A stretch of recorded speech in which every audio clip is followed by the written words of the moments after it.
Welcome. All right, let's jump right into this incredibly powerful chapter from Nelson Mandela's autobiography.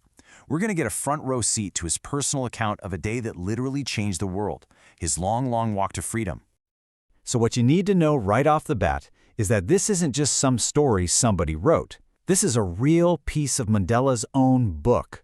It zooms right in on this one single monumental day, the day South Africa got its very first democratic government, a government for everyone, not just one race.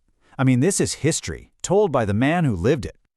Now, to really get why that day was so huge, we have to talk about the brutal system he was fighting against: apartheid. Just try to imagine this, a whole political system built just to keep people apart based on the color of their skin. For centuries in South Africa, this meant the systematic, violent oppression of the black population by a white minority. It was awful. And at the very heart of this fight was, of course, Nelson Mandela. He was the leader of the African National Congress, and he basically dedicated his entire life to tearing down apartheid. And the personal cost? It was unimaginable. He spent 30 years of his life in prison for this struggle. Okay, so picture this. The day is May 10th, 1994. It's a beautiful, clear day in Pretoria. And this isn't just any old ceremony. This is the birth of a brand new nation.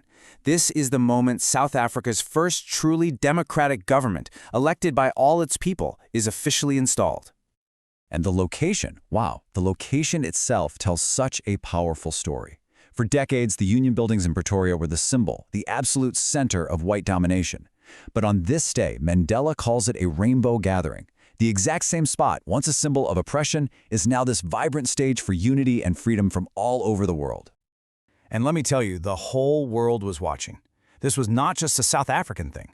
We're talking more than 140 countries sent their leaders and top officials. And for a very good reason. This was seen as a victory for everyone. It was, as Mandela put it, a common victory for justice, for peace, and for human dignity. So, when he steps up to the podium, Mandela makes this incredibly solemn promise. He pledges not just to, follow the rules of the new constitution, but to dedicate his entire being to the well-being of the country and every single person in it. What's so amazing is how he starts his speech. He doesn't just sweep the past under the rug. No, he looks it straight in the eye. He calls the long, painful years of apartheid an extraordinary human disaster. He fully acknowledges how deep that wound is before he even starts talking about healing.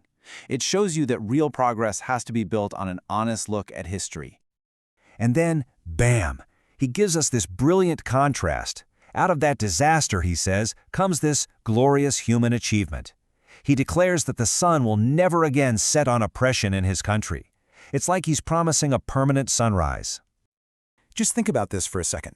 The very same military generals who just a few years earlier would have arrested him are now standing right in front of him. Their chests are covered in medals from the old regime, but their salutes now pledge loyalty to the new, freely elected democracy. What an incredible symbol of change. Even the music of the day was this profound symbol of coming together. Two national anthems were sung. The white community sang their old anthem, and the black community sang theirs, the anthem of the liberation struggle. And the thing is, neither group really knew the other's song yet, but it didn't matter. On that day, they sang together, a promise of the future they were going to build. You can just feel Mandela being completely overwhelmed by the weight of history on this day. He thinks about the whole arc of the century, how it started with the creation of this horrible system of apartheid, and now, here he is, at the end of that same century, watching it get completely taken apart for good. But Mandela is so quick to point out that this victory wasn't just his. He sees himself as just one link in this long, amazing line of patriots. He says, "I was simply the sum of all those African patriots who had gone before me." He's so humble, always acknowledging that this moment was built on the unbelievable sacrifices of thousands of others. And he makes this really fascinating point here.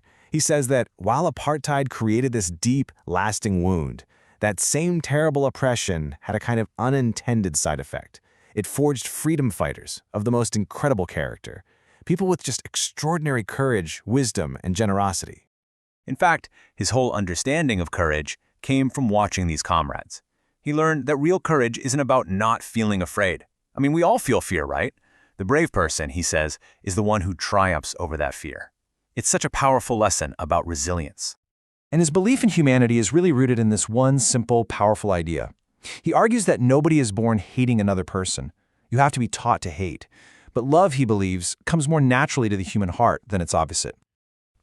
So this idea of our shared humanity leads him to explain what he calls our twin obligations.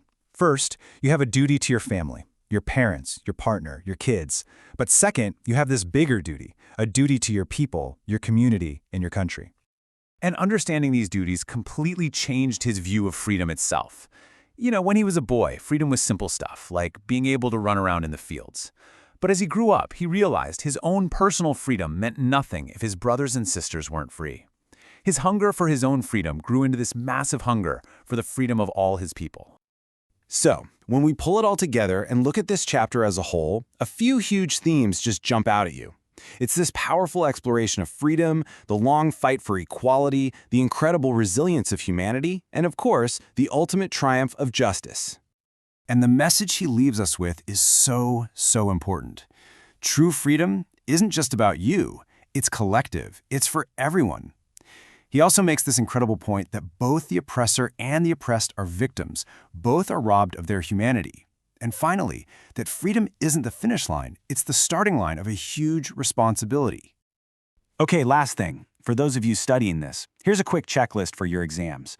Make sure you really get Mandela's big ideas, like his definition of courage and that concept of twin obligations. And try to use his powerful keywords in your answers. Phrases like extraordinary human disaster and rainbow gathering are gold. And always be ready to explain the deep, symbolic meaning of that inauguration day. What did it mean for South Africa and really for the whole world?